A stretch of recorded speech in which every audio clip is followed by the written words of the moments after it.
It's Ashleigh from Sweet Dreams Bake Shop, and a couple days ago I made these gorgeous sparkly roses, but I wanted to show you how to make some different flowers today. Now, I honestly don't know what this flower is called, but this purple flower here was my little bit of reference. So I'm creating this by using a giant lollipop that I made a long time ago, but don't worry, lollipops generally don't go bad as they're just sugar. So I'm going to take the lollipop stick and I'm wrapping it with some floral tape.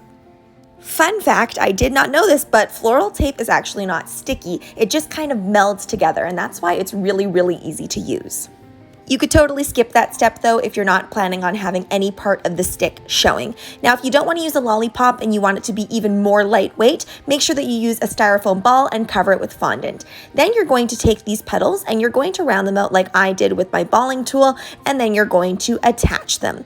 All you need is a little bit of water to adhere the petals. Now, whenever you're making a flower like this, it is a little bit tedious, but I wouldn't say that it's difficult. It's more so just a lot of cutting and making sure that you are thinning out those petals. That's what's going to give you that realistic look. The placement of your petals also matters a lot, so make sure that you're looking at a picture for reference if you're not really sure where the petals should go. If you don't have a foam mat and you're in a bit of a pinch, then you can use the palm of your hand. Just make sure you lightly dust it with some cornstarch. Now I'm covering up all those messy bits on the underside of the flower, so I'm going to be using my larger petal cutter, and I'm actually kind of drawing it out and pulling it down more so that it'll cover up all of that underneath portion.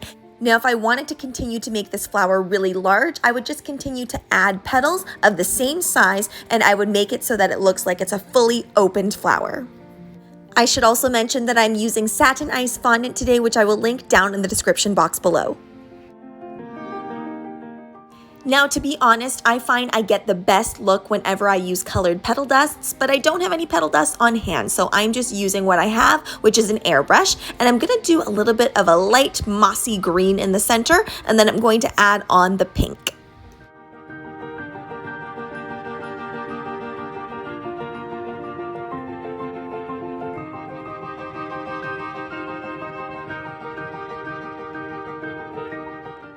Now, like I previously mentioned, I don't have any petal dust on hand, but I do have some of this powdered food coloring, so really use whatever is available to you.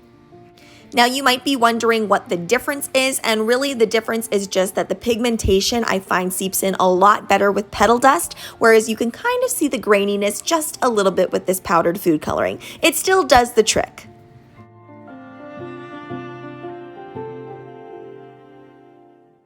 Because you're using a base that's already super solidified and you're just putting the petals directly on, you don't actually have to have any drying time with this flower, which is great. Thanks so much for watching, guys. Don't forget to like, share, and subscribe so you can be part of the Sweetie fam. Right now, I'm uploading daily, so make sure you hit that notification bell so you know when I upload. Also, be sure to comment, request, or ask a question. I love hearing from you guys. Bye!